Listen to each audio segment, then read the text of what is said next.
Okay, we are live, and this is MythVision Podcast. I'm really excited about today's episode because who isn't? Who doesn't want to know who wrote the Gospels? I mean, there are so many debates going on. And the guest I have today is Dr. Robyn Faith Walsh. Welcome to MythVision. Thank you. It's nice to be back. It is. I'm always a pleasure to interview you. You are just a very interesting scholar who takes an approach on the Gospels unlike most that I've seen. If I may introduce you just briefly, I won't give the whole Bible of your background, but to give people a tease, you are the associate professor at the University of Miami, UM. She earned her PhD at Brown University in religions of the ancient Mediterranean with a focus on early Christianity, ancient Judaism, and Roman archaeology. So there's a lot more here, of course, that you actually have. I just don't want to waste too much time because honestly, I have only so much time with you, and I'm sure we'll have plenty of questions and such. So if we can, we'll get the intro started and then deep dive into the content.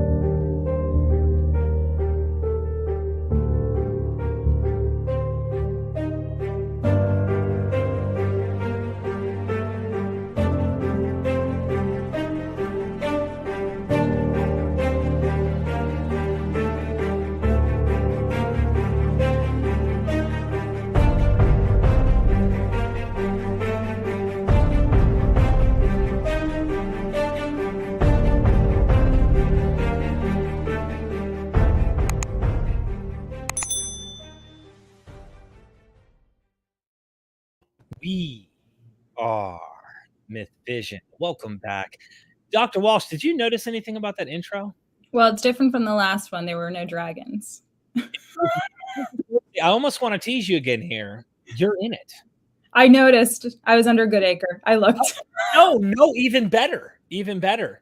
The four horsemen that come, you're the one on the far right.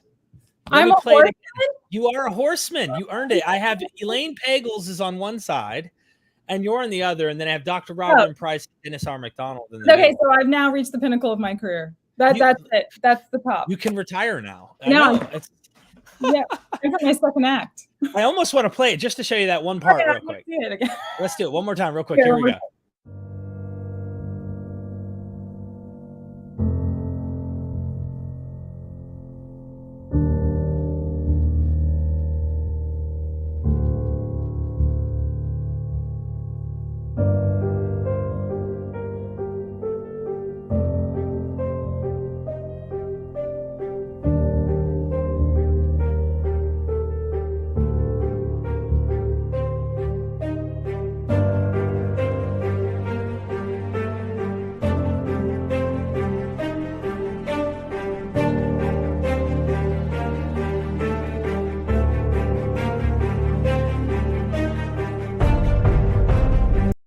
Okay, there you go. I'm so excited. Can you please send me I will actually send you a still, and I'll send you the video itself. I'm going to take it on my social media. That's absolutely. Yeah, you've got the MythVision Sith over there. Yeah, love it. You're the I think I'd say you're the horseman of death in this one. You're bringing the role. Well, thank you so much. Understand me. I'm trying to, Yeah. Bringing death to fundamentalism. Seriously, welcome back. I'm excited. Everybody in the chat, there's so much love in the chat right now for you. We're really excited to see where the conversation goes. The last time you did a presentation, right? And I want everybody to see real quick. So obviously her website, robynfaithwalsh.com. Go check out the website.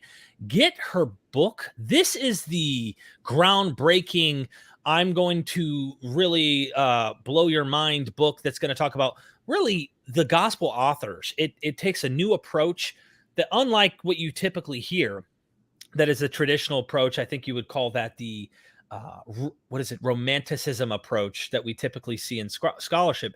Elites, let's just call it what it is. People who are sophisticated writers are behind what we see the Gospels, behind what we see as the Gospels. And we'll be getting into that today. So get you a copy if you can afford it. If you can afford it. I know it's expensive. What do we do about that, Robyn? I know there's nothing. Well, I'll say that I do worry about that. And I probably shouldn't say anything about it, but I do think it's a bit expensive, but it's a university press, and that tends to be the case. Mm-hmm. I'm hoping future books, I'll look for presses that are more affordable.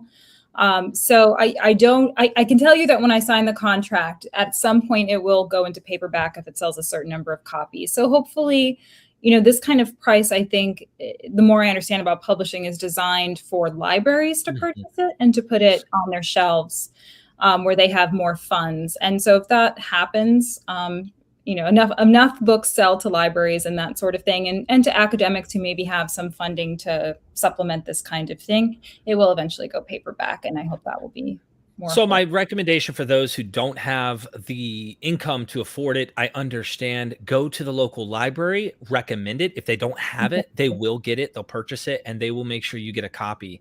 This book was fabulous. The episode we did last time went almost 60,000 views. I mean, everything you thought you knew about the Gospels is wrong. Meaning we need to approach it completely different than what we have. And then, of course, I notify my patrons when I have lives coming up. I try to let them know early now. I'm trying to do that. It won't always be that way. Sometimes I'm spontaneous, but I do a lot of work on here. And if you've considered wanting to help us, you could do so for as little as $3 a month to get in the door. Promised no damnation. You will not end up in Gehenna. This is it's indulgences. You won't go to hell. So please consider helping support us. Seriously. The first question is a big question, and that is, who wrote the Gospels? Well, there's the traditional line on this, which I think most people are familiar with, and it tends to take two tracks. One is this idea that because they're named after Mark, Matthew, Luke, and John, and these happen to be names that are also found in the Gospels, that these must be the testimonies of the people who were actually around Jesus during his lifetime and witnessed all of the events chronicled in the Gospels themselves. What we do know, and this is less controversial, I think these days, especially within scholarship, is that these texts were initially anonymous, the Gospels, insofar as whether they were written intentionally to be anonymous, or whether we just lost the attribution at some point. It was in later centuries, in the 2nd century and beyond, that names were put onto these Gospels, mostly in some respects as to help scribes so that they didn't get confused. If you're running around with these texts and they don't have an attribution on them, it can be difficult to remember, was this one or that? So eventually some names were put on them, Mark, Matthew, Luke, and John, using names that they found in the text themselves to help demarcate them. And that was a common practice in antiquity. That happened all the time. So that wasn't necessarily a unique thing that happened for the Gospels. So in that case, when there's an awareness that they're anonymous and names were put on them later, sometimes people, Richard Bauckham is a scholar who, for example, supports this view that maybe this still is the eyewitness testimony of the individual in question, the gospel writer in question, but just written down much later. So maybe it's been transported through some kind of oral tradition over the generations until someone who had the literate skill to write it down wrote it down. So that's basically the traditional story. What I've argued in the book that you just mentioned is that actually doesn't make a lot of sense historically for a few reasons. And we can get into that a little bit more in conversation if you like. But the problem is not so much oral tradition theory in and of itself. I don't have a huge problem with oral tradition theory. I think it's interesting. I think as a scholar, it's difficult for me to be able to tell you this was oral, this was not. Right. When something is in prose. If something is a song or it's in verse, it's a little bit easier to say, like, okay, this might have been transported, orally over the generate, right? But when something is just verse, and also in the case of the Gospels, you have the problem of translation. Jesus, we know, the historical Jesus spoke Aramaic, and the Gospels were written in Greek in the first instance, to the best of our knowledge. So these can't be the exact words, that there's some act of translation and some transmission problems with the idea that these are the exact words of Jesus, coupled with the fact that a lot of the events in the Gospels themselves appear elsewhere in other kinds of Greco-Roman literature. And we know genre was very different, writing practices were very different in the ancient world. Most likely, and I actually think historically most likely, the people who wrote the Gospels were more elite than we imagine. These were not the illiterate fishermen who followed Jesus around. These were, with literacy being so low in the ancient world, these were probably people who had much more education, who were, we might consider a higher rung of society, although people who were enslaved could also be literate. So when I say elite, I don't mean they had a lot of money necessarily. They may have, but I mean people who had the means and ability for whatever reason, despite social standing, to be able to go to school long enough to learn to read and write at a pretty high level, which was about 4% maybe of the population. We can quibble with numbers. So if someone was more elite, and educated in Greco-Roman literature broadly and aware of genre restrictions in antiquity, they would have done exactly what I think we find in the Gospels, which is kind of fill in the blanks with tropes and sayings and events and other points of interest that were known to be popular in the first century, second century. So stories like I mentioned the last time I was here, the widow of Ephesus story that you find in the Satyricon, which was about 3 crucified men and a Roman soldier guarding a tomb. And then after 3 days and 3 nights, he realizes a body was stolen off the cross, there was an empty tomb, like all of those themes, even the theme of the empty tomb, are things that would have indicated to a reader like, oh, he became a god now, right? But this was not something you only found in the Gospels. So I argue that the Gospel writers were more elite. So I say elite, literate cultural producers, to use fancy language from, sociology. But they were just more elite than we imagine. They probably knew some stories, maybe knew some Christians, but mostly when they wrote this story, they wrote it like a normal Greco-Roman author would, filling in the blanks with data that they saw elsewhere through their education as an elite cultural producer. There's so many interesting points that you bring up, and the last presentation, the Satyricon, was hilarious. I do have a question. So we have some super chats, right? This is new to you. You've never done a live with me, and we're hanging out, so no pressure. If you get it wrong, it's only heaven or hell, right? I'm just kidding. But seriously, no pressure. We have some super chats. I have a question right now from my friend Jonathan Sheffield, who's making me another intro. One of those cartoon intros. He made that intro, by the way, making you a horseman. Excellent.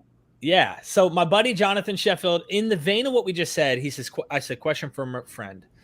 If the disciples of Jesus are not the authors of the Gospels, but these documents were instead written by well-educated Greeks outside of Palestine, then please explain why well-educated Greeks would write in Koine with smatterings of Aramaic instead of Attic or Alexandrian Greek. It's a really, really good question. And it's one that puzzles scholars a lot. I'm working on a book right now that actually gets at that exact question. So the person asking this question should be in the field. I think, if I could say so myself, I think it's a great question.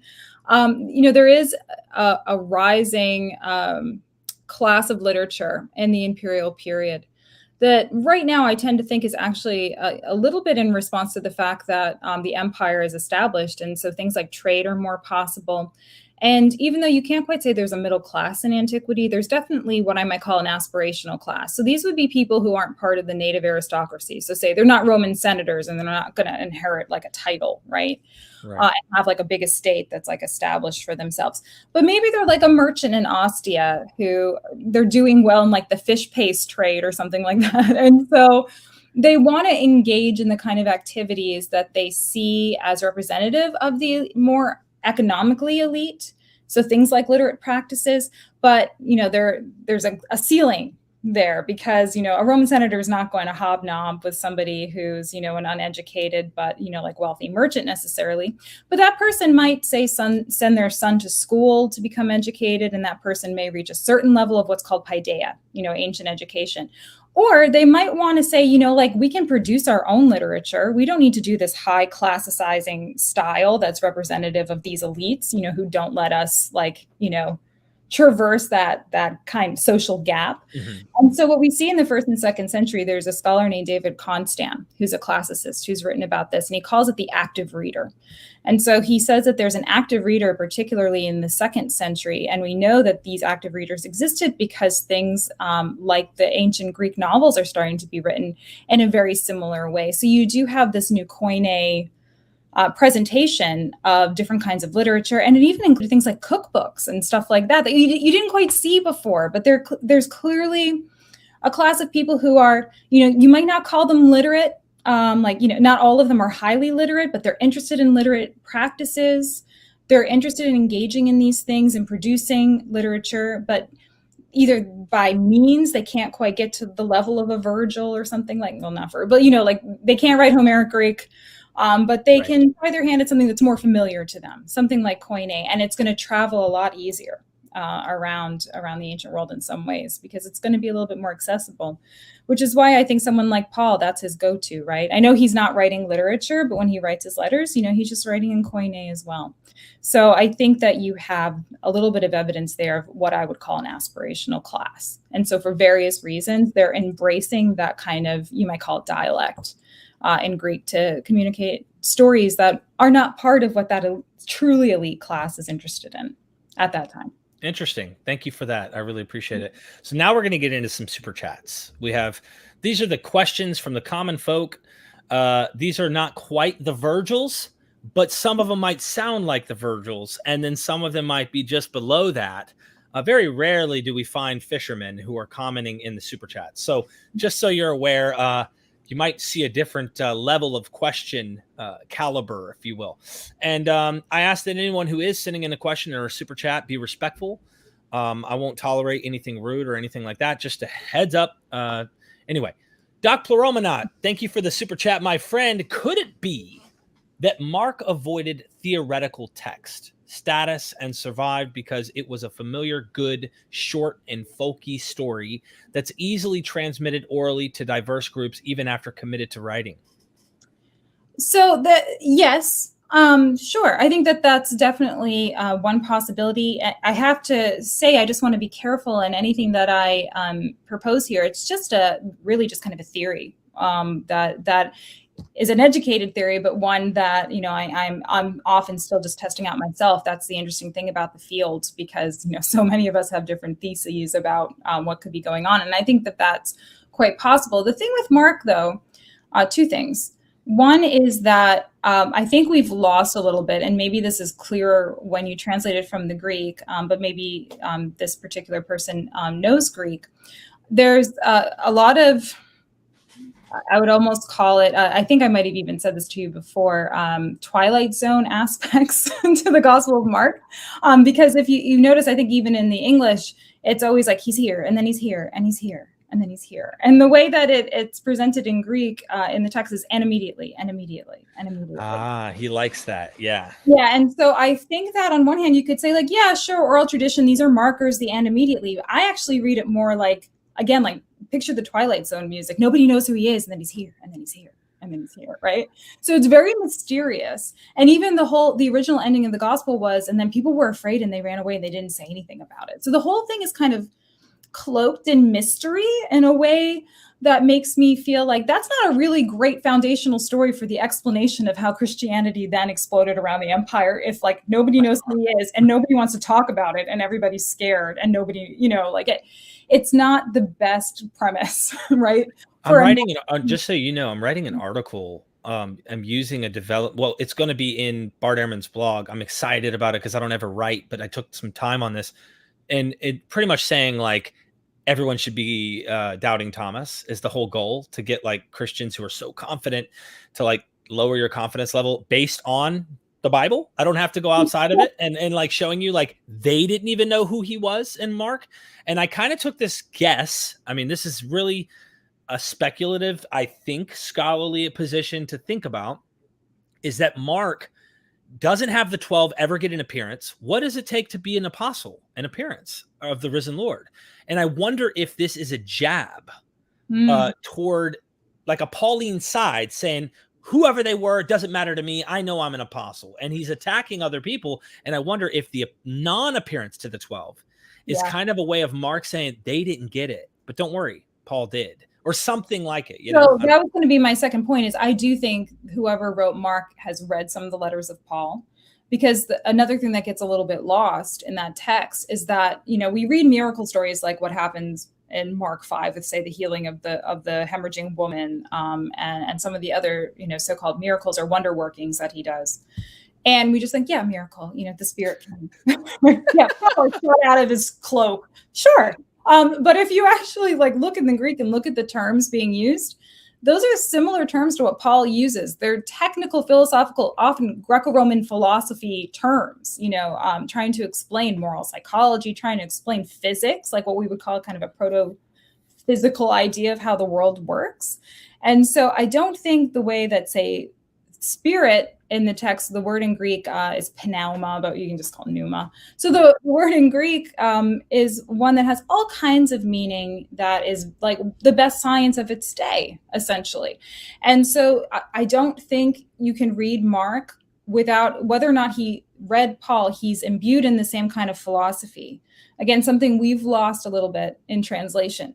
But I think that it's a much more sophisticated text in terms of the thought behind it. And there are a lot more to mine, like you're describing, because if I'm right that he's using Pauline philosophy, like Middle Platonic concepts, and then you're right that it's a dig at the disciple, then imagine that in combination with that, and that text then is doing something much different than like preserving the oral speech of the community, right? Like that is what I've been trying, like that is coming in and saying Paul's right, not, the people who were surrounding Jesus. And it creates a whole other dynamic. Someone else who came to mind for me while we were just talking about this, there's a piece by Bill Arnall. I think it appeared in Method and Theory in the Study of Religion. I'd have to look. But he argues that he can tell that the author of Mark is in exile, that maybe he, after the war in Jerusalem, ended up having to exile himself outside of Judea. And so this is, a text that's imbued with that as a background, as the impetus for writing. The thing I like about that is it gives an alternative explanation for why write it other than I just want to preserve the words of Christ, right? Mm-hmm. Like it gives, people have multivalent reasons for doing what they want to do in terms of writing a text or communicating something. And so the more that we can imagine these gospels outside of strict canon and their function as this origin story, because that's what they were collated to do in later centuries, right? They're put together with the letters of Paul, and it's a nice little package that tells this origin story. But it might not have been written for that purpose. It's just being used for that purpose. Well put. But we shouldn't confuse that with the historical impetus for its writing or who wrote it, right? So it's two different questions. You can be interested in the origins of Christianity and use these texts as a touch point for talking about that. Or I think you can be interested in the historical circumstances that gave rise to these texts. And because there isn't a strict Christianity in the way that we imagine it now at the time these are being written, to the best of our knowledge, that's a very different question. Thank you. We have so many other super chats. I hope that we can miraculously get through them. And immediately another super chat. And immediately another super chat. Yeah. So here we go. Is it Philios? I apologize if I butchered your name.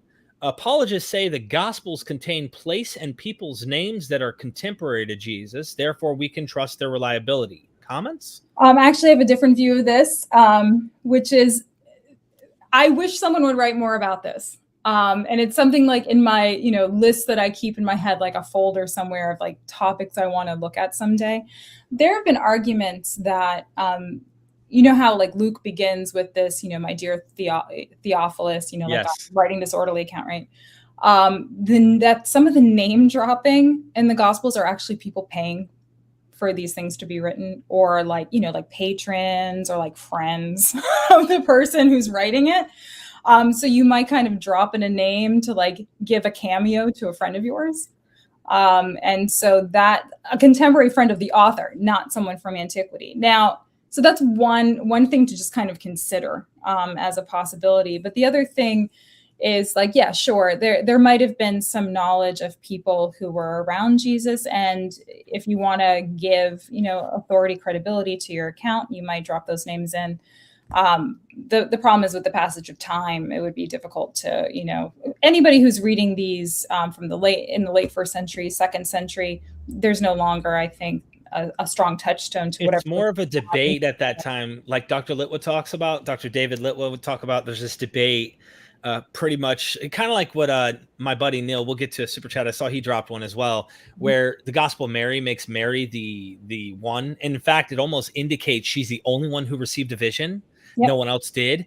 But it's like she's jabbing at Peter, which would technically be jabbing at anyone who says Peter's their guy. So now you have these struggles for authority that are just trying to root back and say, that was Peter's scribe. And that's evidence that it's this. And it's like, I personally, like, if I see this internal evidence that I see this problem I'm pointing out, and I'll get to the next one here in just a moment, super chat wise, I just want to make a point. If I'm right that this is a jab at the 12 and Peter's scribe is writing this, it makes no sense to me. It makes more sense. Think about how brilliant that is, because if you're trying to kind of smooth over fractures, because you're trying to establish a cohesive origin story for this movement, because you need one, right? Like you can't just claim that we're all emerging from this fractured movement to create cohesion and solidarity in the present. Then the best way to do that is to be like, you think that Mark is anti-Peter? He was Peter's scribe. How can you say that? What else do you have? Because it's not internal to the text, right? Right. So, I can give you a piece of comparenda for that I've always found interesting, which is there's this whole class of art that emerges in late antiquity of Paul and Peter as two, like, little icons, like little head, and they're always like snuggling together or like. I know what you're talking about. Yeah, I have a whole book of them. And like they're usually like little medallions or like little frescoes where the two of them are like head to head, like, we're best buds. Those two hated each other. So the idea, I'm being a little facetious, but you know what I mean. Right. Based on Paul's own testimony on this, like these two were not having a beer. So that later iconography that's like, no, what are you talking about? Yeah, they had their fights, but like, they're bros. So I think there's a lot of that going on. Good point. Really well put. Sobek, Lord of the Four Corners, thank you for the super sticker, and it was wonderful talking to you, of course, this morning. I try to keep up with my Patreon and like see the messages, and just thanks for the support, my friend. I really appreciate it. Neo Fight One, welcome back, and thank you for the super chat. Dr. Walsh, thank you for your contribution to scholarship. Mark has Jesus predicting the apocalypse within his generation. How do we explain an author projecting a failed prophecy into the past? So there are a couple of prophecies actually in Mark, and they all serve some interesting purposes in terms of authority. I mean, the big one is Mark 13, where he predicts the fall of the temple. And that's how scholars actually date the text. So I just thought it would be helpful to bring that up for a moment, because they assume like, well, it's described, the destruction of the temple is described in such detail that this person must be aware of it, whoever Mark is. And so that's how we can say as scholars, well, we think this is written after the fall of the temple. And then to give Jesus authority, you put that prophecy in Jesus's mouth, to say that, he was correct. And so therefore authorize him as, this Messiah figure. For this particular question, two things come to mind for me right off the bat. The first one is that if this person, whoever Mark was, is adopting Pauline perspectives, let's just call it that, or Pauline philosophy, or is somehow imbued in the world of Paul's version of what we call Christianity, that's all Paul ever talks about. Yeah. So so if you're going to repeat everything else Paul says, why are you going to leave that one off, right? Like, so you're gonna embrace that too. So I would say that's probably a big piece of it, just to stay in the company line. The other thing is, the Christians today are saying the same thing. So I could ask the same question for the last 2,000 years. And I even in recent memory, this has been a huge question, right? Who's the Antichrist? I don't want to get political, but I heard discourse during the Trump administration, right. So, and right now with Putin and like all day long. Yeah. There's probably Christians doing this right now. So. Right. So it's not something that, at least to my knowledge, has ever stopped being a discourse within Christianity, that the apocalypse or the end times are upon us, or that they're imminent. I think that is just a persistent discourse within. And it's like almost like either they ignore the meaning, or they just kind of, they go to 2 Peter 3 as their go-to and just go, a day is like 1,000 years. Our time is different than God's, so stop playing games. But I think it's important what you said, just to tack on the way I understood this. I could be wrong. There's some people who want to take it as fulfilled. Tom Wright, N.T. Wright, people that are trying to like preserve the problem. And then there's others who will admit there's a problem. But it's the idea that it's like almost like an ex eventu thing we see in Daniel. Like this happened, this happened, this happened, this, and this is, it's not the end yet, not the end yet. It's like about to. All this temple stuff happens, and then they're on the brink of the edge of history, and they're expecting like now any moment it's going to happen, kind of like what Paul's doing. They're still keeping that Paul mentality. So this might help us date. There's some scholars who think it's later, way later. And I'm kind of wondering, would they put that in there? Will they say they think that something like there's preserved and then something's added into Mark to say, and Jesus says, well, not even I know the day or the hour. So, get me off the hook for the failure, but keep me on the hook for the fulfillment of the fact that the temple. So, although like who's going to be around to be like, you got it, nailed it. You know what I mean? But putting that aside, the other thing I'll say that brings it back to philosophy, which is not something I often hear, is that the Stoics, and this is something I think Paul is well aware of, thought that the world cycles. So they often talked about how the world has certain cycles to them and it ends in a conflagration and then a new cycle begins. And so the way I describe this to my students, this is not what the Stoics say, but just to kind of illustrate it, is like a vague awareness of like, there was the age of the dinosaurs. Then there was the age, the ice age. And then right? Like, so that's kind of it. And we can talk about dinosaur bones and what the ancients thought of them if you want to. But maybe another day. I don't know. I have a whole thing on that. But there was an awareness within Stoicism, or at least a thought that the world does cycle. And so when Paul talks about, an end time scenario, in part, he's thinking about that. He's coupling it with his interpretation of the Hebrew Bible, but he can confirm what he's reading in the Hebrew Bible by also looking at Greco-Roman philosophy and saying, see, even the Stoics say, the world is cyclical. So there's going to be a new kingdom. There's going to be a new age because there always has been. So to predict within a Greco-Roman environment, that ancient Mediterranean environment, that things are going to end, that there's going to be some kind of apocalyptic end time to usher in a new age, that was not an unfamiliar phrase. That was not unique to Christianity, and it was not an unfamiliar phrase. So it's actually, in all respects, a very safe prediction to make, frankly, to predict the end of the world, because what we might call the end of the world, or to at least predict the end of the present age, because that's something that a lot of people... I mean, even the Mayans, as we know, did have these ideas. So yes, this was an understood concept. And thank you. Stop Scamming Man. Thank you for the super chat. Do you see a motive for the writers to invent the idea of Jesus being a carpenter, son of one? If they claimed he was a shepherd, I could see a motive. That's a really good question. A motive for the writers to invent the idea of Jesus being a carpenter or son of one. Maybe he was a carpenter. Yeah, I don't know. I mean, I know that I can only speak on like something that I saw was relevant in Islamic studies. And that was talking to Sean Anthony, who's like a leading historical Muhammad scholar.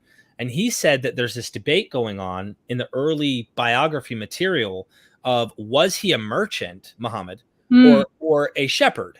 And they want to divorce him from being a merchant, the believers, the Muslims who have a tradition to hold on to, because they don't want him leaving Arabia ever, because then they're saying, well, how did this information get in there? So they're trying to create a narrative that protects Muhammad from ever knowing any biblical literature.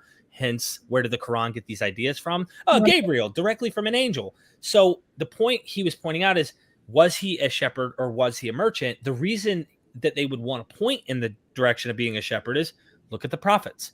Look at all of them. They always come across David, King David, shepherd, shepherd, shepherd. So he could have been. I don't think there's any reason to think it's not possible.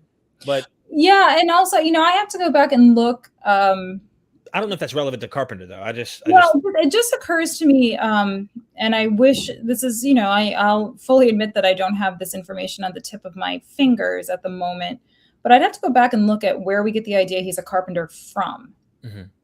Because I know that Joseph is a carpenter, and so I don't know if it's a presumption that therefore he went into the family business. Do you see what I mean?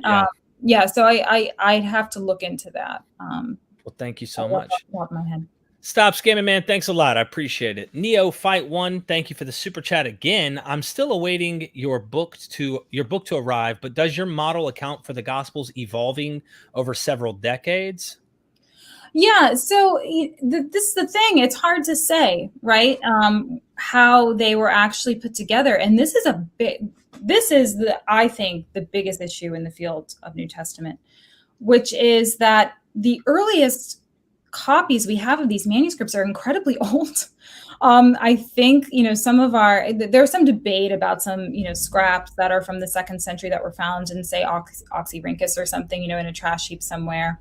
But to have actual manuscripts that are more complete, and even then they're often not complete, we're talking about several hundred years in terms of what our extant evidence is. It's not like we have an autograph copy, what we call an autograph copy, an original copy, or even a very early copy of any of these Gospels, which means when you read any Gospel in any language that's put together, a Bible that you can buy at the store, or even for those who know Greek, when you pick up what's called the Nestle-Aland, which is the Greek Bible, that has been put together by scholars or others who are, experts, religious experts of some kind, with several criteria set up for selecting which version they're going to select of a particular story to put into the aggregate, into the thing that we call the Gospel itself. So given that, we don't have universal copies around the Mediterranean that all say the same thing. There are huge variations in the texts that survive, the manuscripts that survive. And so scholars will use tools like what's called multiple attestation. Well, if this particular story or sentence often looks the same way, in texts that we find in Rome, or that we find, say, like, in northern Egypt, then we'll say that is probably more original than another version of that sentence, right? But it's not like there was an authoritative version in the early stages. So to be able to say whether or not, and I tend to side more on the side of whoever, say, Mark was, just because we've been talking about Mark, probably didn't only write some of it.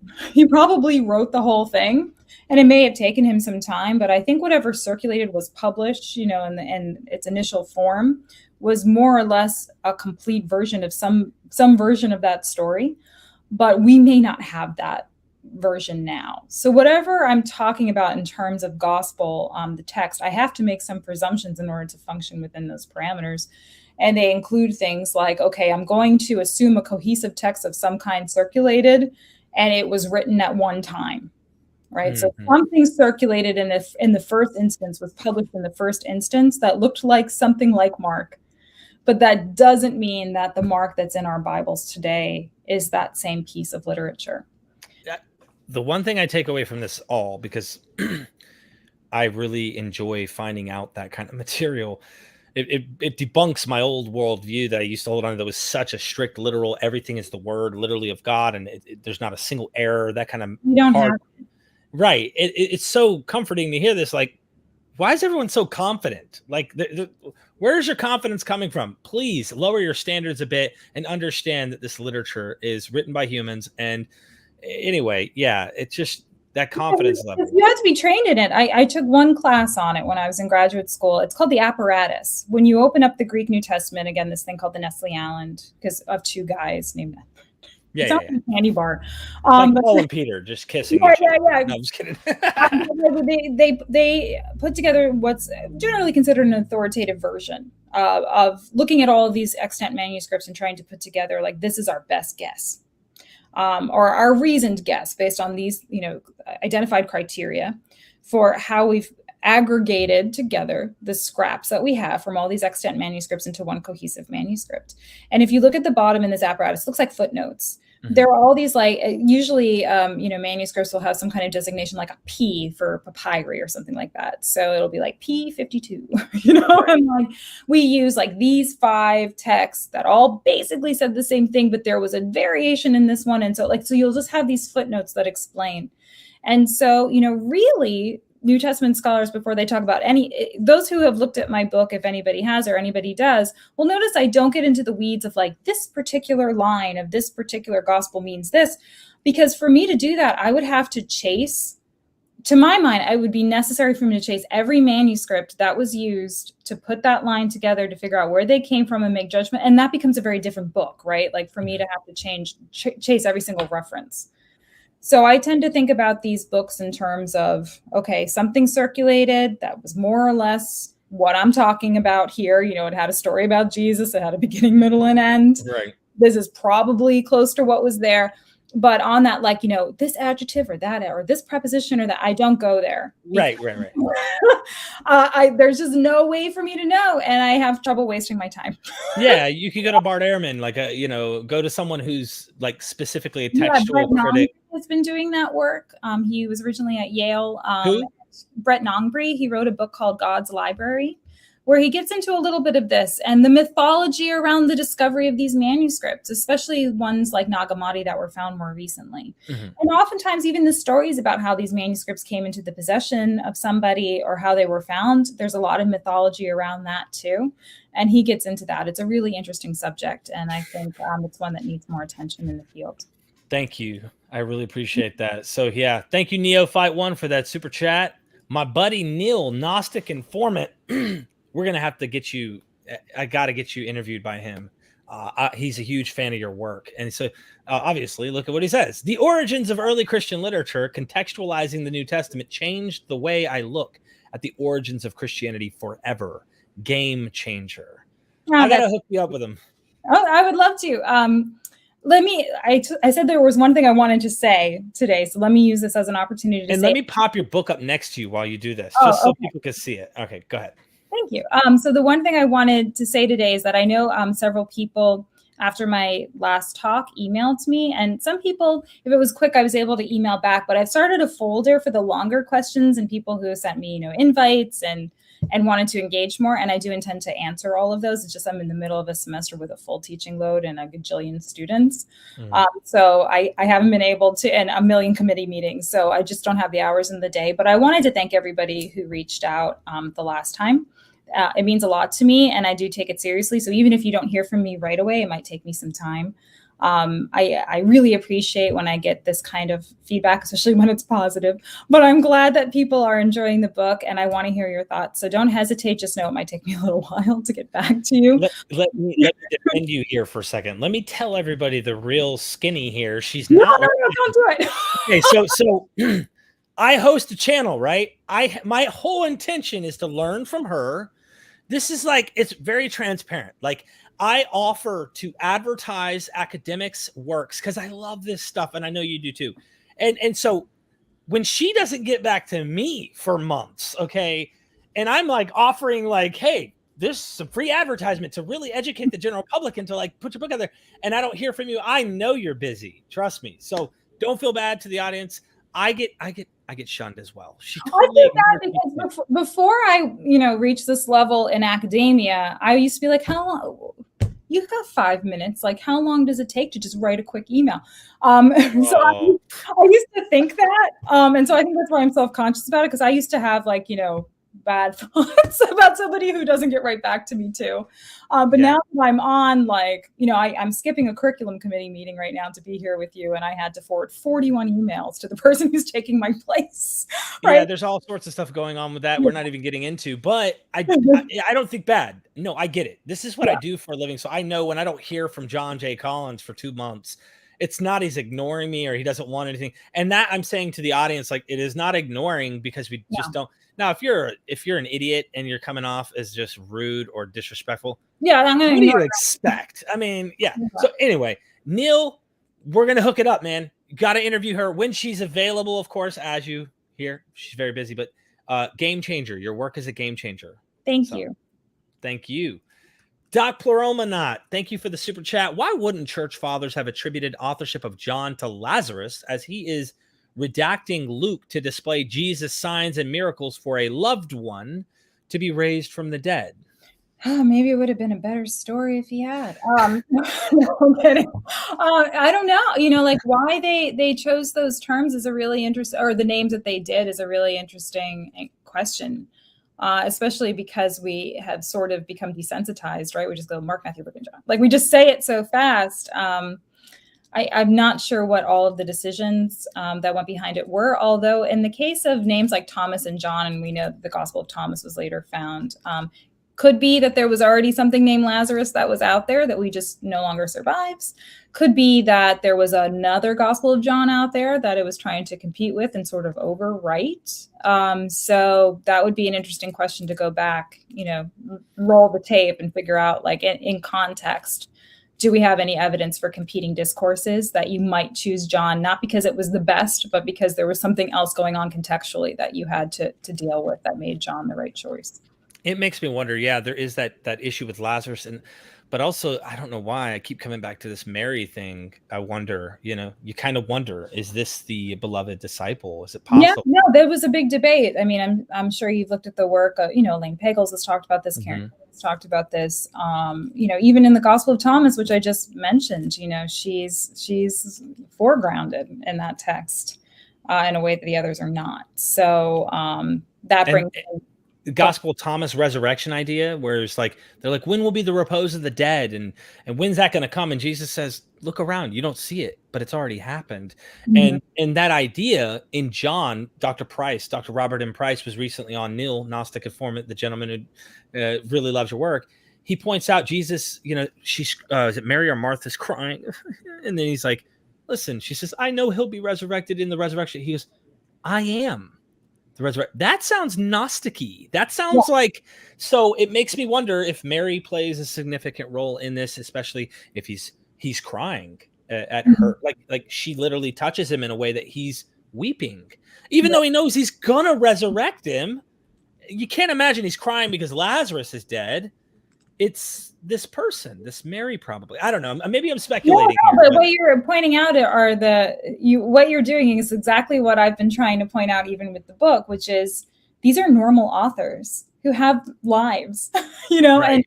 and human beings. Like, this is a thing that sometimes people will say to me, like, don't your religious students hate you? Because often, I'll have students who come from a religious background who want to take intro to the New Testament because they think, oh, I know this. And I'll learn something, interesting about this thing that I love. But I've never had a problem with a student who themselves have a faith background. I often even will go to church with them if they ask me to go. I have no problem with that, because what I try to point out is that these do not have to be texts that are the word of God, like preserved in amber, to be meaningful. And that's because it went through the filter of human beings. And we do know that it went through the filter of a human being who lived in the 1st or 2nd century, who wrote in Greek and had fights with people, was sleep deprived, like had toddlers. Like, I'm being a little person. Right. No, but you see what I mean. This is your gospel. Yeah, this is my gospel suddenly. But, had arguments with other people, thought that person was a jerk. Like, that text is awful. That human beings are frail. That's also a major point in all of these texts, right? From Plato forward. Even before that, obviously, but I'm thinking the texts that are informing gospels. And so, we are faulty. We are weak, to use another term that we often see. And so that is going to intrude on the idea that this is the inerrant word of God, right? Because it went through us and we have problems. And so the more that you can recognize that, then you can start to ask those questions like, okay, so this was a human being who wrote this. So what do we need to know about history to know how people in that period wrote, the things that motivated them? And then can we detect, like we're almost like little detectives trying to figure out, like, well, wait a minute, like maybe this is about Mary, like why, like all those questions that everybody's asking, they're brilliant. Because to say like, well, why John? Beautiful question. I love that question. I would be like, please go write me a paper, if you were in my class, like explore it, because this was a human being wrote this, and there's a reason they picked, that later people picked that name for this text, because it was performing a certain function in a social situation of other human beings. And we have to figure out what that situation was. It'd be awesome to be a student of yours. I really love that philosophy and the way that you're approaching this. Thank you for that. Neophyte 1 is back. Do you believe the anonymous authors had the intention of producing history to be believed, like Josephus, who mixed history and legend? By the way, before I just got to poke this in there, Neophyte, excellent question. I was thinking about this earlier. Dennis McDonald and Matthew David Litwa just recently had a show with me. I had both of them on at the same time. This is a part where they disagree. I think it's very difficult to get into. What did they say? I want to hear that. I got my tea right here. Well, I'm not going to go long. I just want to point out in this question to get your thoughts. Dr. Litwa believes that these were written to convince people of Jesus. Okay. He thinks there's something like that going on. The author is writing to convince. Dr. McDonald thinks that these are kind of epics. Like they're not like apologetic tools, so to speak, to convince people. It seems, I might be wrong, correct me if I'm wrong in the chat, but it sounded like this is where they had a disagreement. I think this question is an interesting one. These anonymous authors had the intention of producing history to be believed, like Josephus, who mixed history and legend. What are your thoughts? Well, I mean, let's be careful here, because Josephus is not writing just on the pure motivation for people to believe him. Right. You know, depending on the text and the context that we're talking about, he's writing under the auspices of the Flavians, who will probably cut his head off if he says anything that they don't like, right? So the idea that he's mixing quote unquote facts with legend, he's doing so in a very particular context, kind of back to what I was saying before. What I would say is the same about Josephus and the gospel writers is the idea that you're mixing quote unquote historical fact with certain literary tropes and approaches and themes. And more than anything else, you're tied again to the parameters of a particular kind of genre. You know, to the extent that Josephus is writing history, he does so in the way that you see with Herodotus or Thucydides or, you know, name any number of authors from the ancient world. You know, they're falling within certain parameters and genre expectations. And the Gospels, I think, are doing the same thing. And so I can understand where they're both coming from. I think they're both a little bit right, because you can see, I agree with McDonald, that you see elements of the literary in the Gospels insofar as, you know, you can detect things like Homeric speech or, you know, influence. As I think I mentioned last time, you know, I'm working now on the idea that Mark is to some extent inspired by Virgil, because I do think, again, these are elite authors, culturally, maybe not economically, but culturally elite authors who have read these things potentially, or at least are aware of them. There's an author named Mimi Palmer Bonds who wrote a book years ago on Luke Acts as epic, who also agrees that, you know, there's kind of the epic is present in something like the Gospels, but I think it's because it's engaging so many different facets of literature. And so it's falling within those genres. And so that's why I think they're both able to make those kinds of claims. But again, they can't be neutral claims. You know, there is a context that we know for Josephus that makes him say something different about, say, the temple destruction in one case versus the other. You know, when it's for the eyes of the Flavians, it's, oh, you know, the Romans didn't want this to happen. You know, like they were standing in front of the temple. No, stop. You know, like, and the Roman soldiers, they just got so, you know, like, you know, there was nothing we could do. And then on the other hand, it's like, those assholes, right? Right. He changes his approach depending on context. He sounds like a politician, you know? I think he was trying to save his own ass. Right. I mean, wouldn't you? I know I would. Yeah. What was the alternative? According to him, like he was in that circle, that like execution circle, and like miraculously was saved. But like, you know, he made his choice. But he had to, you know, he had a very different life. You know, so just on the Gospels, because Josephus will throw us a wrench and make us think of something else. And I'm glad you addressed it. But as far as the Gospels go, you would say you agree there's kind of a both going on. I had a lot of people comment with the Dennis and Litwa discussion, and they thought both of these views are like not incompatible. It almost seemed like both are possibly true in some way. Yeah, I'm a little bit, it might come across as a little bit lazy, I guess, but like on these kind of questions, I don't get that hopped up on like, it must be this, because what I tend to think is, you know, I forget the percentages, but scholars have talked about this, like how many texts do we think were produced in the ancient world and how many survive? And we have a fraction, absolute fraction of everything that was produced. There might have been something out there that we've lost, or that maybe was even intentionally destroyed, that would have been a key, you know, to exactly what was going on with these Gospels, right? But it's gone now. And so what we have to work with is what we have to work with. So sometimes, back to my students, I give them an exercise where I say it's 4,022. You know, something happened where, you know, now only 10% of whatever was like part of material culture and like texts survive. And part of it is like the syllabus for this class. Tell me, I'm teaching a gender course right now in the ancient world. Tell me what people thought of gender in 2022, right? Based on just what I've assigned for this class. Oh, wow. You have to connect the dots, right? And it demonstrates like what an incomplete picture that is. And it's a picture that's a version of our present day. It's a version of, the kinds of texts and discourses and material that we produce, but it's not the full picture, right? Right. So we're just doing the best we can with what survives to draw certain conclusions, and like we'll never, unless more texts are discovered or a time machine, we're not going to be able to go back and prove anything really, but we can make some educated, again, guesses or draw educated conclusions based on things like how much this is what I am into. Like, what can I tell you for sure? How much papyri cost? Who had access to it? Who could afford ink? How was it made? Like how did you obtain books? Who had the luxury time, like the time and the luxury to read them? How are they used? How are they exchanged? Like, what did booksellers do? Like, content can only get me so far. It becomes the practices that I think tell us more in the end, because that's how I can draw the conclusion. Well, I think these gospel authors must have been much more elite than we think, because just to have the time, the means, the energy, the education, right, to write anything and publish it was very different from the picture of like the oral tradition and like the huddled masses of like persecuted Christians hiding in like the attic, right? Like that, right. That's a story. That's not a history. Well, thank you so much. Yeah, there's so much there.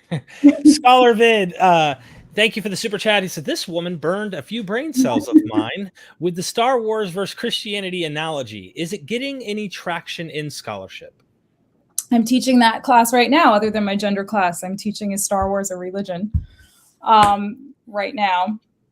So I'm surprised somebody knows about that. That's really interesting. I don't know if it's getting any traction in scholarship. I wrote one piece for the Huffington Post a long time ago about it. Other than that, I mean, I have to say, when I teach the class, there isn't really a lot of scholarship that I can fall back on within religious studies. So I end up teaching the course like a theory and method course, in the sense that we start off with, I use Star Wars as the case study to talk about new religious movements and how they develop and how we do things like define religion. Because there's one book called The Myth Awakens that I use, that's an edited volume that talks a little bit about Star Wars and religion. But, I literally bring in like the tax exemption paperwork in New Zealand to authorize Star Wars as a religion, as a recognized religion, and census documents. And so we go over all of that to say, like, of course, students are like, it's not a religion. Like, it's just a movie. Like, I'm watching Boba Fett right now. Like, it's not, right? Like, it's not a religion. But when you look at the way text practices fan fiction, we even talk about death of the author, the concept of death of the author. Like, when you look at all of these facets, it ends up, students bring all of that pre-knowledge. Nobody really signs up for a Star Wars class unless they know something about Star Wars. Unless it really fits into their schedule. But right. Nobody signs up for a Star Wars class unless they're already kind of a fan. And so they have all of this wealth of knowledge from something that they enjoy, and they get to see it from a different lens, and in the meantime, learn something about the study of religion. So it's really sneaky. After about a month, I tell them, like, you do realize you're like in a really deep philosophical, like, theory class right now, right? Like, you thought it's going to be like, talking about lightsabers for 14 weeks. No. Man. So I don't know that it's gotten a lot of scholarly traction. There was one other edited volume that came out a little while ago I looked at. I won't name it, but I didn't find it particularly helpful.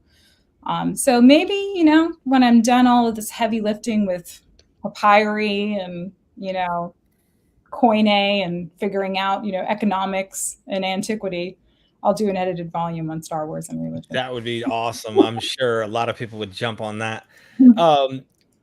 S. Duck said, do you feel, and thank you for the super chat, everybody, do you feel your gender helps you see other aspects your male counterparts don't initially see? Wow, it's a good question. That's a really good question.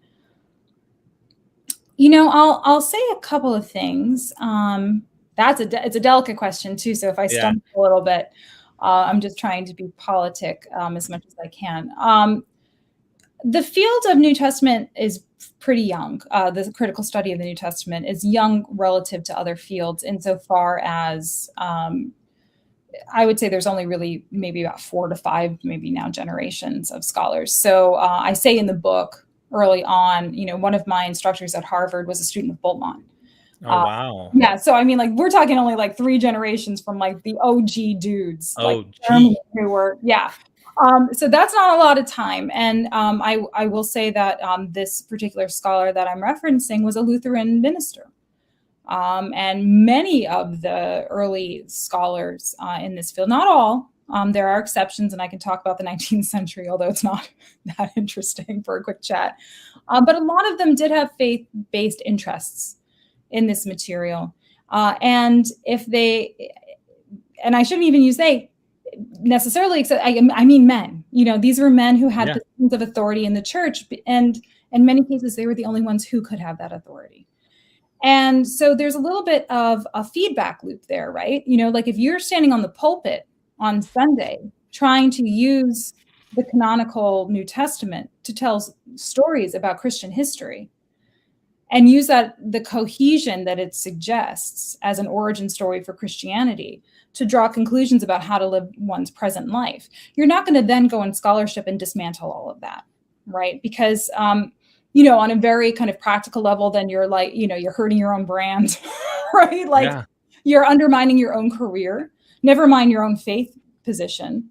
But it would be incongruous to do that. And so I will say that because authority was the purview of men, because even to be in the academy in general was the purview of men until, there are very few women in the field still today. I'm one of 2 women in my department. Wow. So there are so few of us.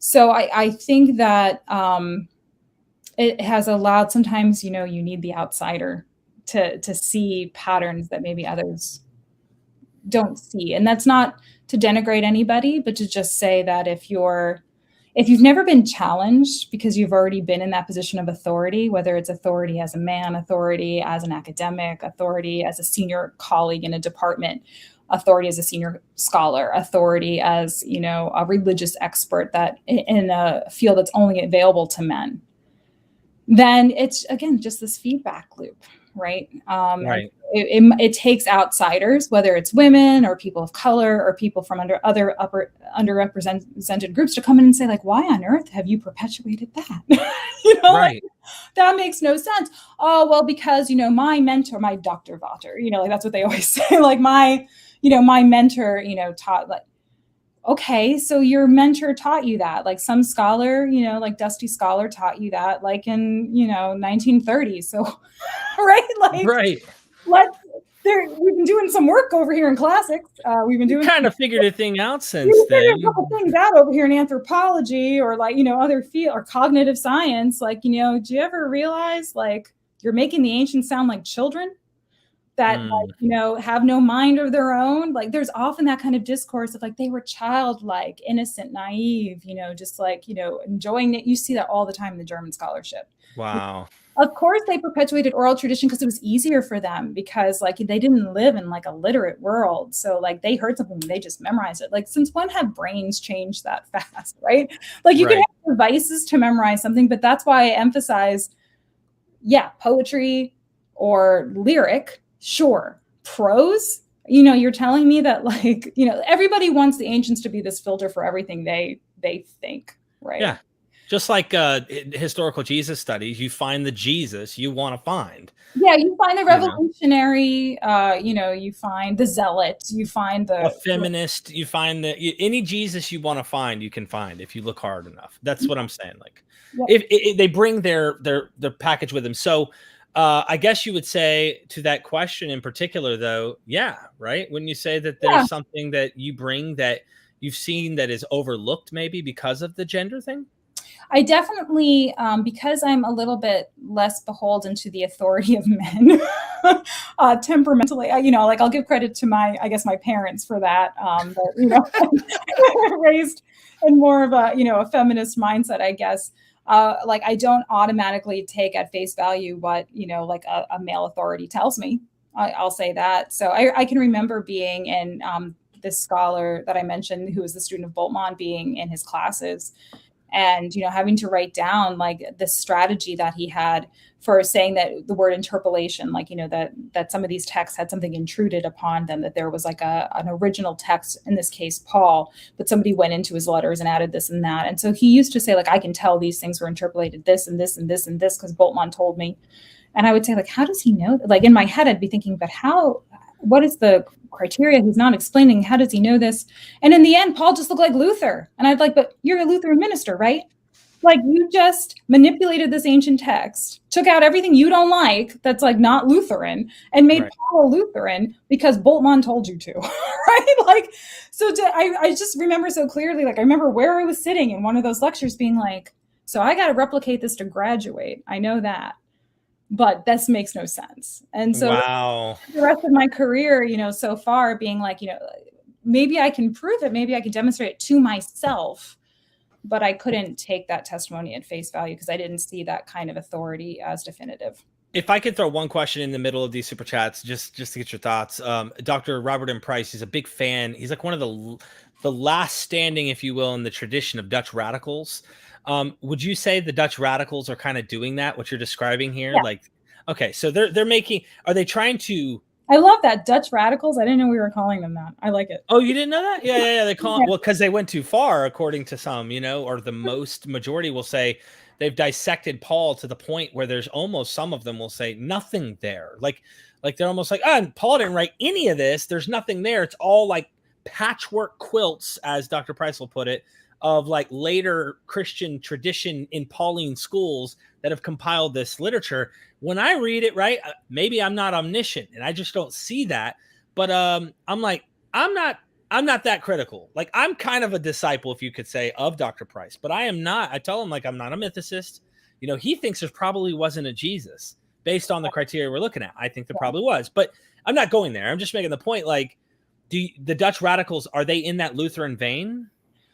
I think what happens sometimes is that in a desire to be critical of a particular kind of method, you can end up accidentally deploying the same method, but in the reverse. Do you see what I mean? So like, you end up being like, those interpolations aren't right. These interpolations are right? Like, I'm going to overcorrect for the Lutheran interpretation by this radical interpretation, but I'm using the same method. And if the method is faulty, then both conclusions are going to be wrong, right? So I think that can be the problem. So, not to point like anybody out specifically. No, I get it. But yeah, the knee-jerk reaction can be like, well, this must be wrong, therefore. So like, I'll just make it personal because it's easier to talk about myself and make myself a target than anybody. I don't want to put anybody on the hot seat. But I've given a couple of talks about this book where people will say like, well, you want to get rid of oral tradition. And so you want to erase indigenous voices and, say oral tradition is wrong. And I say, I never said that. I was careful in the book to say oral tradition may be a factor here. I, as a scholar, don't know how to find it. So let me focus on what I think that I can, through comparative evidence and analysis and historical context, demonstrate. Right. Well, yeah, sure, it could be there. Here are the parameters that I would set as like, the preconditions for that kind of evaluation. But I'm not going to get into that because it's not my principal interest. And so I'm not dismissing it. I'm sure whoever wrote Mark talked to some people who also thought Jesus was real, right? Like, I'm not, right. Or heard stories. I mean, Luke says that. I talk to people who say that they were there, right? So I'm not dismissing it as part of the process. What I'm saying is I think there's a different historical context here. So I don't overcorrect to like, well, then there's no oral tradition, right? I just say like, let's put that over here for a minute. Let's bracket it. Not saying it doesn't exist. I'm just saying, let's look at this in a different way. And then we can bring that back in to figure out if we can find out a new way to approach this. So I just try to be really measured and not overcorrect. Yeah, and I wonder sometimes if we get too critical. And I'm not necessarily saying you, but yeah. when I got into this stuff, I'm like, are we doing too much here? Are we thinking something doesn't belong that actually might? Are we thinking something does belong that doesn't? And there's so many issues here, but I'll keep moving. Courtney Thompson, thank you so much for the super chat. I really appreciate the support there. I didn't see a comment, so just showing some love here. Let me move on down to the next one here. This has been a blast, by the way, so far. So, Doc Pluralmanat, thank you for the super chat. Ignatius quotes phrases from Matthew like the tree is known by its fruit, but never ascribes authorship. Is he using anonymous written text or interacting with oral traditions? I'd have to go back and look at it. It's hard for me to talk about something without looking at it. Right. But this is part of a larger problem potentially that also other scholars in the field are starting to look at, which is when do we know the Gospels were actually on the scene? So I think this gets at that problem. And if I had to, make a prediction of where the field's going to go in the next, like my generation and say the next 20 years, I think that people are going to start to look again at the dates of the Gospels, because the dates we have right now, Matthew's right at 70, and then 10 years later it's Matthew, right. And then 10 years later it was, why 10 years? I don't know. I guess that's just how long it takes to cook. I don't understand. I've never seen anybody explain why the methodology behind exactly knowing that. Sometimes people are like, oh, well, John must be early 2nd century. And then sometimes people will be like, no, it's got to be the earliest one. We've gotten that wrong. And why we say any of that, I actually have no idea. I hear arguments, but I'm not convinced by them. And so when you look at this kind of evidence that this person is contributing here to our knowledge of this, to say that these church fathers, they're referencing what we now recognize as the canonical Gospels often, we don't know what they're looking at. We often don't know exactly. Sometimes they give a name to them, but it's later. And so, there are some scholars starting to say maybe these Gospels are 2nd century. Or maybe they were written in the 2nd century to solve problems that are arising between church fathers to claim they were earlier. This is exactly what lit was. What I found, oh, you were fighting with me about, X, Y, and Z. I found this gospel and it, says this, this, and this. And that wouldn't take away from, the premise of what I'm trying to posit. I just accept Gospels are 1st century because that's what everybody, says. And I just go with the predominant line in my field, but I continue to say but these things did not function the way that we see them functioning today until the 2nd century and later. Right. Whenever they were written. And so especially who are the church fathers? They're literate elites. So if the Gospels are being used, written, manipulated, quoted, whatever in the, by these church fathers, that it just kind of proves my point. These Gospels were written in a social context that's not the huddled masses hiding in the attic. Yeah, I think Mark and Matthew are the only two that I kind of would wrestle with this 1st century thing. I'm really convinced, not dogmatic, but I'm pretty convinced that Luke is after Josephus writes his 93 publication, 93 AD. I'm there with who's I don't know why it slipped, the Hermeneia commentary on Acts, Purvo. I'm with Purvo in terms of it probably being in the 120s, 130s, Luke Acts, for other reasons. But Mark and Matthew's got, it's a weird gospel. That's why I need to interview your friend, because Erin Roberts. Yes, yeah. I have to get her on. She blew me away in that interview, and I really want to talk to her about this because there's some academics like Delcy Allison Jr. here. I've got his commentaries. And he admits when I interviewed him, right, all 3 of them, I feel special. I had to show it. I feel you got to brag. Yeah. Yeah. I got to sit in front of this guy. He's like a mage. So he says, I purposely tried to avoid finding problems of replacement theology, we call it. It was called something else before that, but it's the idea that God is done with Israel and moving on. And he didn't want to find that because he's because he believes, and he said that admittedly. So I like his honesty, but I want to talk to her about this because it sounds kind of later. This idea that the church has replaced Israel, just. And also, her, to my mind, there's no greater scholar right now on the Gospel of Matthew than Erin Roberts. And she's working on a book that will come out with Oxford shortly. It's actually pretty much written right now, so it should be coming out quite soon. But she argues that Matthew is very aware of Stoic philosophy And she focuses when Jesus gets angry in Matthew, because the way anger is described and treated. I hope she doesn't mind. Sorry, Erin, that I'm like, she'll go over it again. She's got it, you know. But she argues that when Jesus expresses anger, the way that it's described and treated in that gospel is exactly what you find in Stoic philosophy. So, you know, there's always this idea that Matthew is the Jewish gospel because it brings in so much of the Hebrew Bible. But she's actually saying, no, like what's mistaken as this, you know, and often used as an anti-Semitic depiction of Judaism in the Gospel of Matthew because of things like the expression of anger. They're not, you know, they might have been used for anti-Jewish purposes later, but when this was written, it was very aware and imbued with Stoic philosophy. And so then you have to start asking questions like, when is Stoic philosophy at its peak? We know that Paul's using it too, right? And so it brings in, again, a whole new historical question about timeline, about influence, and I almost said phone a friend while we're on a live. You know, just kidding. Don't do it. All right. Has she texted me while I've been here? No. Hey, I told you not to say it. No. Averos, thank you for the super chat. I call Star Wars America's greatest contribution to mythology. I came to appreciate mythos in religion culture by listening and reading Joseph Campbell. Mm-hmm. I think that Lucas would agree with you.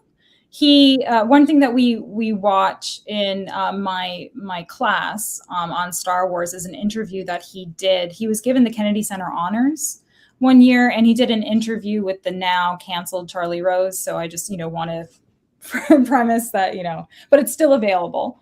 And in it, he talks about how he believed that America had no national mythology.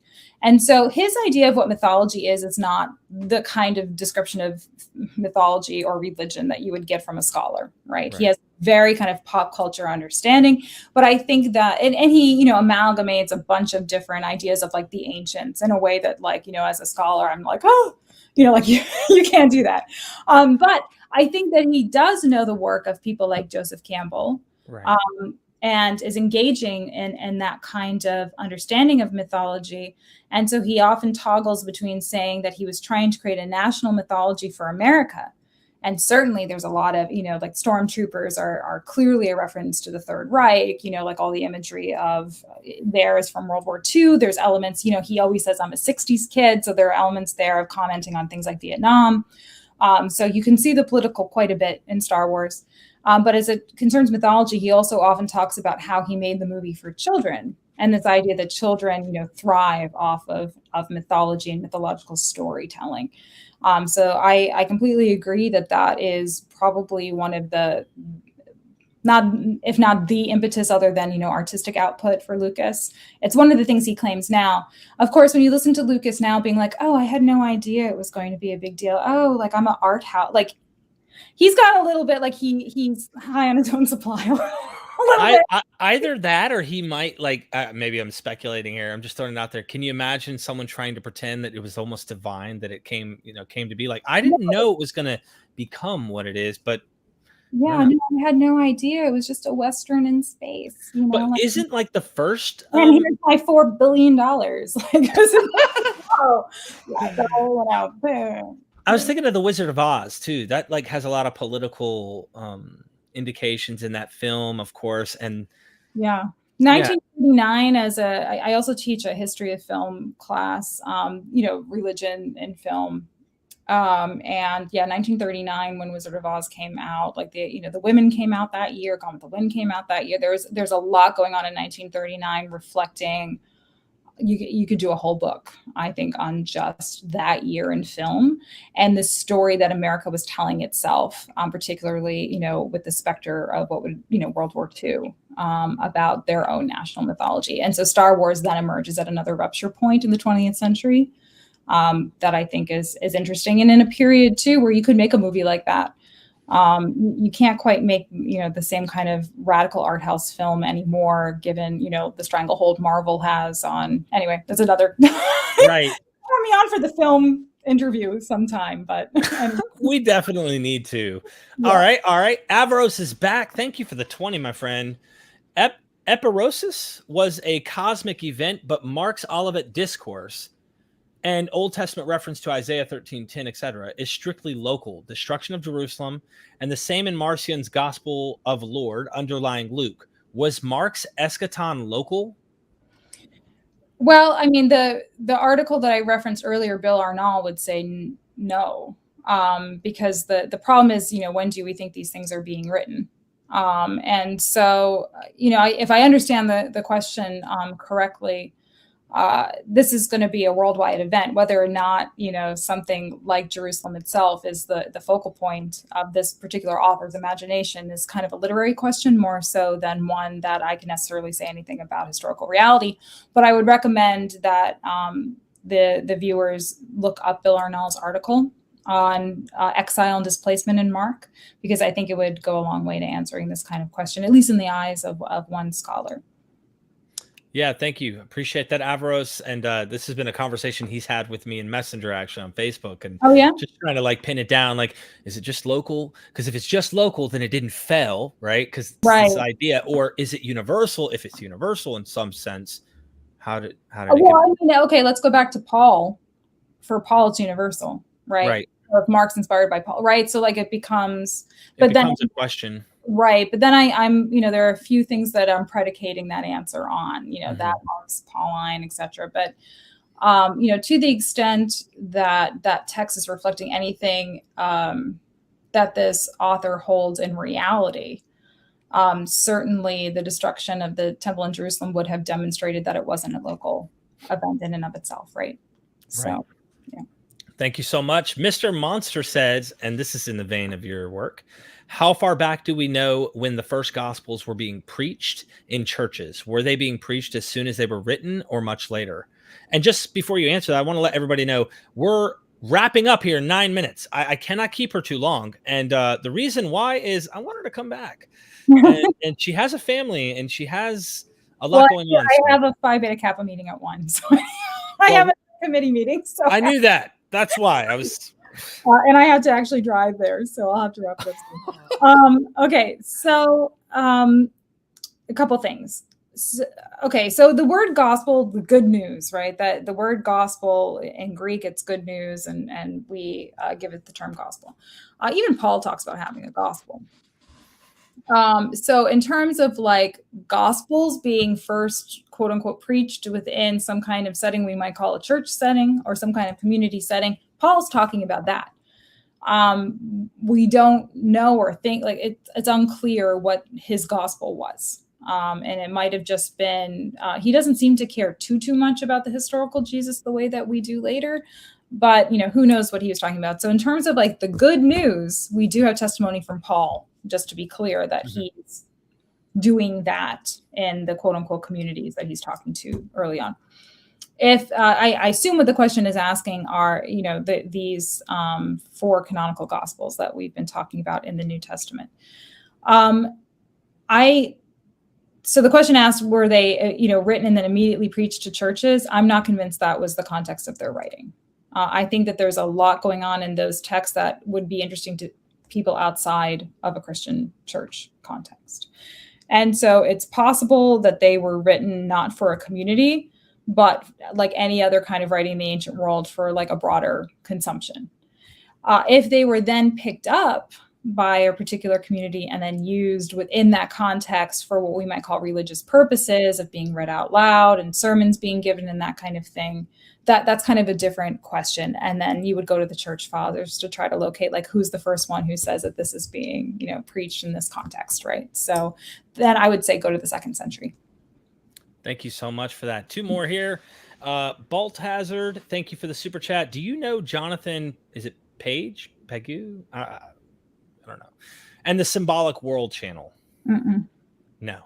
No. Thank you for the super chat. I don't. If you were asking me, I don't either. So okay. I would need to look into this. But thank you for the super chat. I also don't have time to ever watch TV or I know. Trust me. You really are busy. Oh no, this has become a theme today. People are gonna I don't want anybody to feel bad for me. I'm fine. No. I just, call 911. Yeah, exactly. Hello? Yeah, no, I just don't. I did make time to watch House of Gucci in the last couple of weeks. That's the last thing I saw. You're awesome. You're awesome. Excuse me, but thank you for the super chat. Seriously, I've been planning to contribute to your trip fund. I'm going to Israel in October. So. Oh, great. And now is the perfect time. I don't have a question, but love Dr. Walsh's feigned innocence voice as well as her knowledge and perspective. I don't know when I feigned innocence. I thought I've been pretty. Well, I think that, and correct me if I'm wrong, everybody in the chat, I have too many guys on the channel. I mean, it's because this field is loaded with feminine. Got it. I would say, I mean, we need a softer touch, and I have it's a sausage fest. Let's just be honest. It's like nothing but guy after guy after guy, and it's because the field is loaded with that. But I have I feel, got to pat myself on the back. I made a trip to Colorado and interviewed with Elaine Pagels. We did 60 interviews in person. I mean, I spent 2 full days in her living room. Wow. And we recorded, and I have 40 to 45 videos, maybe more, still on my Patreon that haven't made it onto YouTube. Wow, that's amazing. Yeah, so I mean, maybe I need to start leaking more. I need to leak more out to the public so people are like, "What's going on with guys?" The other thing I think could be going on is that I tend to be pretty, I've been saying all along, very discreet. This is what I feel like I can describe. And whatever else is going on, I don't know. So I think sometimes when I'm I don't know, that seems like, I'm innocent or naive of other things. And I can understand why, but I think it's because I try not to make big pronouncements of this is what this is. And I know it, and anybody, fight me. Right. I don't, right. I do that sometimes, depending on the subject, if it's something like a, discrete problem within Paul or something, I might be fight me. I think I've definitely done that at when I've given a paper somewhere or something like that. Right. But in this kind of mode, I'm just trying to be careful. I'm not going to go over my skis. I feel like this is what I can describe, and here are the problems. And I'm just usually pretty upfront about what I know and what I don't. So I think it's probably a good thing for us to do as a field, because I think the conversations are important, right? The conversations and being generative, coming up with maybe new knowledge or solidifying the knowledge that we do have. That should be the goal. Well put. Last one, Averos. Oz is a commentary on monetary conflict, silver versus gold standard. Dorothy wore silver sandals, supporting poor farmers. The yellow brick road is a gold standard. And William J. Bryan, the cowardly lion, etc. Interesting. That is interesting. The other person I know who has written about this a little bit is Heather Cox Richardson, who wrote a book called How the South Won the Civil War that came out a couple years ago. And she often does YouTube, she does her own kind of YouTube films. She's a professor, I think, at Boston College or Boston University. I'm sorry, I can't remember off the top of my head. But in that book, How the South Won the Civil War, she talks about film. And I know she talks about Gone with the Wind. Whether she talks about Oz too, Wizard of Oz, I think she does, but she talks about it in this kind of historical context and does a reading of that. And that might be interesting for viewers to take a look at. If I could sneak this in, Digital Hammurabi, really good friends of mine. I don't know if they're that good of friends after this super chat, but we'll see. Really enjoyed her book. Glad to see this interview, even if it is with someone like Derek. I don't know him that well. He seems pretty nice. I think that's Josh. Thank you. That's got to be Josh, because him and his wife run the channel, and I don't know if it's Megan. Anyway, love you. Thank you for the super chat. I want to have you on to talk about Paul in the future if we can. Yeah. A lot about Paul, and that would tie in somehow, I think, into maybe what we see in later Gospels. But I actually went to grad school for Paul. I didn't go to grad school on the Gospels. I just ended up doing that because I studied the New Testament broadly. But Paul's that's your dude. Yeah, that's my dude. That's your dude. I can tell when we talked last time you teased me. So as we're leaving here, everybody go get the book. Go to a library if you can't afford it. And trust me, we understand. She understands. We all understand. If you can't afford the book, it is quite expensive, but it is an academic press. So that is a headache to deal with. The Origins of Early Christian Literature. Go to a library, get it. Her website, robynfaithwalsh.com. We have a previous episode. If you haven't watched her, and she is new, and you're like, hold on, where's more of this? I've interviewed her before on Everything You Thought You Knew About the Gospels Is Wrong, where she does an actual presentation breaking down on how she's understanding these gospel texts. And then, of course, consider helping support us here at MythVision. We got a Patreon. I had all sorts of videos, and including, like I said, Elaine Pagels, you name it, John J. Collins, Joe Baden, you name it. I even have more of Goodacre. There's a lot on there that I haven't made public. You can go fish around in there. Thank you for everybody support. And thank you for all the I've been reading the comments too. yeah. These are good. I've really enjoyed this. So thank you, everybody. And again, reach out. It might take me a little while, but always happy to hear from people. Thank you for your time and your intelligence and the brilliance you brought to this channel. I appreciate it. Seriously, I'm not kidding. And stick around if you don't mind, just for 1 second. Ladies and gentlemen, if you're lost, you don't know the way, let me help you. Let me give you an elite message. We are MythVision. Don't any of you have the guts to play for blood? I'm your huckleberry. That's just my game.